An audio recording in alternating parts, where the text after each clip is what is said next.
नमस्कार, आप सभी देख रहे हैं न्यूज 21। मैं हूं प्रियंका। बिहार बुलेटिन में आप सभी का स्वागत है।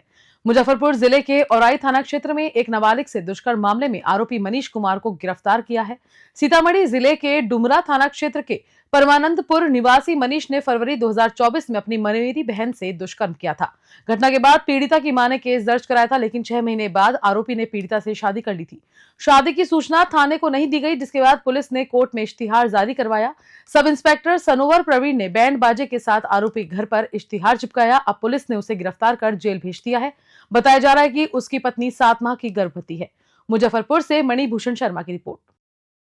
ये औराई थाना क्षेत्र की घटना है, 9/2/24 की घटना है, जिसमें कि औराई बाजार के आसपास से ही एक मां ने अपने बेटे के साथ बलात्कार की बात बताई थी और उन्होंने प्राथमिकी भी दर्ज कराया था।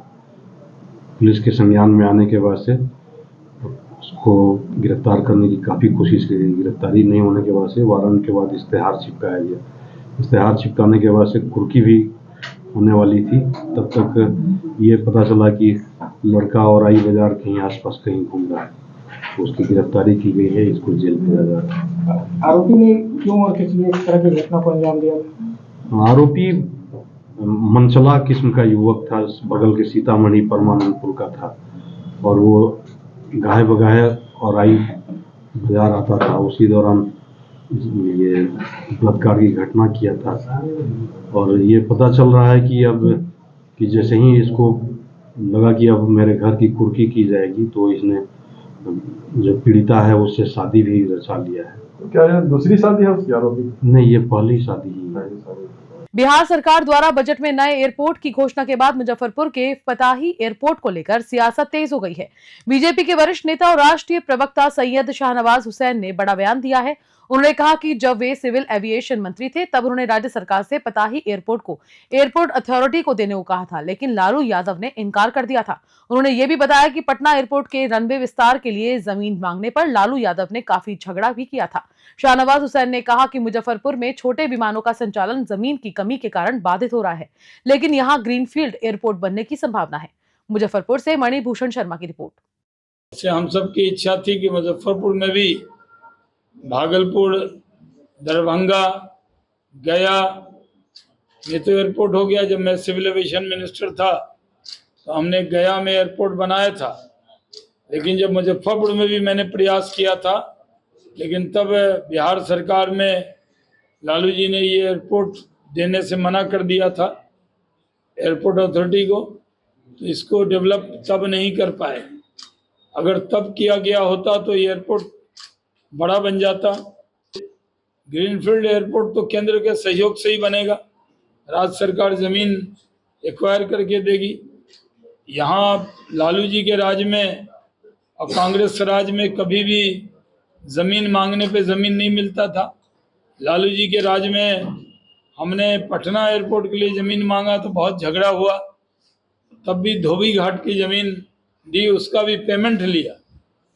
उस जमाने में हमने 10-15 करोड़ रुपए या 21 करोड़ रुपए, मुझे याद पूरा नहीं राशि, 21 करोड़ रुपए करीब हमने बिहार सरकार ने लिया। तब वो लैंड दिया तो थोड़ा रनवे की जो लंबाई है वो बढ़ी थी। जो पहला धोबी घाट था वो नहीं हुआ, बाद में उसके बगल में कब्रिस्तान था, इसलिए और नहीं बढ़ पाया।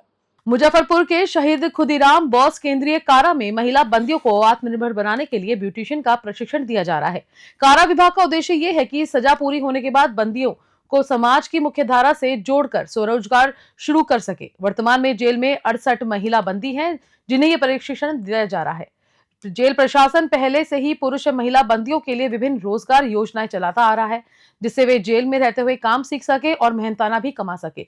इसके न सिर्फ वे आर्थिक रूप से आत्मनिर्भर हो सकते हैं, बल्कि जेल से बाहर निकलने के बाद अपने परिवार का भरण पोषण करने में सक्षम होंगे। महिला बंदियों ने इस पहल के लिए जेल प्रशासन को धन्यवाद दिया।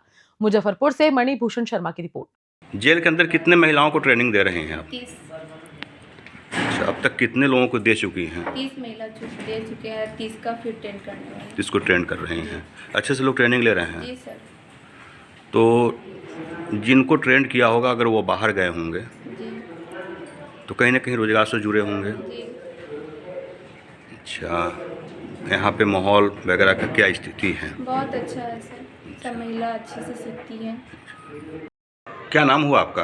मेरा नाम सुनीप्रिया है। अच्छा, आप यहीं पे हैं? जी, मैं- कितने दिन से हैं यहाँ पे? मैं 8 महीने से यहाँ पे हूँ। अच्छा, सज़ा हो चुकी है? नहीं, सजा नहीं हुई। सज़ा में सुनवाई चल रही है मामले की। अच्छा, जब आपने ट्रेनिंग लिया जी, यहाँ पे और आज आप फिर लोगों को ट्रेनिंग भी दे रही हैं, तो किस तरीके से दे रही हैं ट्रेनिंग?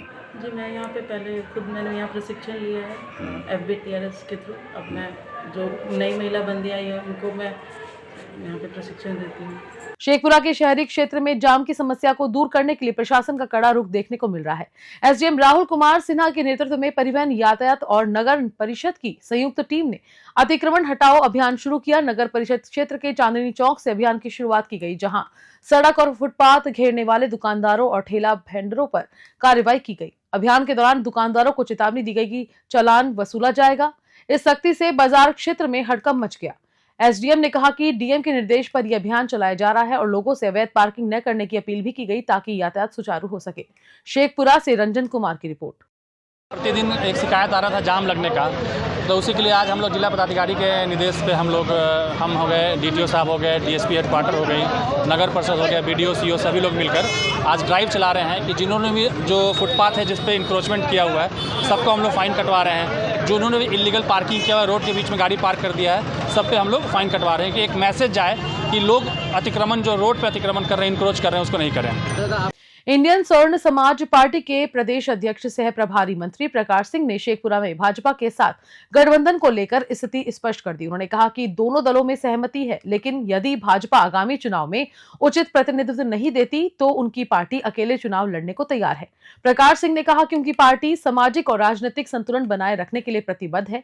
यदि स्वर्ण समाज को उचित हक और सम्मान नहीं मिला तो पार्टी अपने अधिकारों के लिए संघर्ष करेगी। उन्होंने कार्यकर्ताओं से एकजुट रहने की अपील की और सरकार से स्वर्ण समाज के अधिकारों पर गंभीर विचार करने की मांग भी की, अन्यथा बड़े स्तर पर आंदोलन किया जाएगा। शेखपुरा से रंजन कुमार की रिपोर्ट। वो जो इंडियन समाज पार्टी जो है ये बीजेपी वाले लोग बोले कि दोनों आदमी मिलकर के हम लोग चुनाव लड़ेंगे, और ये पार्टी का जो गठन है ये पुराना पार्टी है, तो हमारा भी भागीदारी होना चाहिए कि अगर हम लोग का भागीदारी अगर नहीं मिलेगा तो बीजेपी अपना लड़ेंगे, हम अपना पार्टी से लड़ावेंगे। भागलपुर के गोपालपुर विधायक गोपाल मंडल के बेटे आशीष मंडल ने अपने ऊपर लगे आरोपों को बेबुनियादी बताया। उन्होंने कहा कि 12 दिसंबर 2022 की घटना में न तो उनके पिता गोपाल मंडल शामिल थे और न ही वे खुद। उनका कहना है कि उन्हें गलत तरीके से इस मामले में फंसाया गया है। कुछ लोग जानबूझकर उनके पिता की छवि खराब करना चाहते हैं। गौरतलब है कि 2022 में 0 माइल थाना क्षेत्र में मारपीट और फायरिंग की घटना हुई थी, जिसमें लाल बहादुर सिंह ने विधायक और उनके गुर्गों पर आरोप लगाए थे। न्याय की गुहार लगाते हुए उन्होंने चेतावनी दी कि अगर 30 मार्च तक कार्रवाई नहीं हुई तो वे अपने परिवार के साथ आत्मदाह करेंगे। अब प्रशासन इस मामले में क्या रुख अपनाता है ये देखना होगा। भागलपुर से राहिल सिद्दीकी की रिपोर्ट। मामला है मेरी जमीन पर गोपालपुर के विधायक गोपाल मंडल और उसके बेटे आशीष मंडल ने अवैध कब्जा करके भव्य इमारत खड़ा कर लिया है। वहाँ जिस्म फरोशी और नशाखोरी का धंधा करते हैं, उनसे हम लड़ नहीं सकते हैं। एक बार की बात है, वो अवैध कब्जा कर रहे थे मेरे ज़मीन पर, जिसमें हम जाकर के दीवार वार गिरा दिए थे। 12/12/2022 की घटना है, जिसमें उन्होंने गोली भी चलाई। मेरे सहयोगी को एक आंख जो है वो ख़त्म कर दिया, जबड़ा तोड़ करके उनका 6-7 दांत तोड़ दिया, मेरी वाइफ का हाथ तोड़ दिया, मेरा बायां हाथ, मेरे बेटा का बायां हाथ तोड़ दिया। और ये गोपाल मंडल के कहने पर हुआ। उनकी आज तक गिरफ्तारी नहीं हुई है, न कोई हमको सुरक्षा व्यवस्था दे सकें सरकार। चारों तरफ से गुहार लगाते थक गए। 144 का भी आवेदन दिए, वो भी नहीं आज तक हुआ। अब लास्ट में निर्णय लिए हैं कि यदि 30 मार्च तक 2025 तक यदि अवैध निर्माण नहीं हटाया गया, गिरफ्तारी गोपाल मंडल और आशीष मंडल का नहीं हुई, तो हम लोग 100 परिवार तिलका मंझी चौक पर 11 बजे दिन में आत्मदाह कर लेंगे। आज कहाँ आए? आज डीएम साहब को आए थे ज्ञापन सौंपने के लिए इसी चीज का। भागलपुर के विश्वविद्यालय थाना क्षेत्र में ठेला चालक अनिल यादव की बेरहमी से हत्या कर शव सड़क किनारे फेंक दिया गया। मृतक साहिबगंज निवासी नंदी यादव का पुत्र था। शव के शरीर पर कई जख्मों के निशान हैं, जिससे आशंका जताई जा रही है कि हत्या कहीं और शव कहीं और फेंका गया है। घटना की सूचना पर थाना अध्यक्ष सुप्रिया कुमारी दल बल के साथ पहुंची और फॉरेंसिक व डॉग स्क्वाड को बुलाया गया। परिजनों ने बताया कि अनिल यादव गुरुवार सुबह काम पर निकले थे, लेकिन शाम तक नहीं लौटे। शुक्रवार सुबह उनका शव मिलने से परिजनों में कोहराम मच गया। पुलिस मामले की जांच में जुटी है। भागलपुर से राहिल सिद्दीकी की रिपोर्ट। घटना ने मतलब इधर से आ रहा था, यहाँ 5 बजे सुबह हुआ था।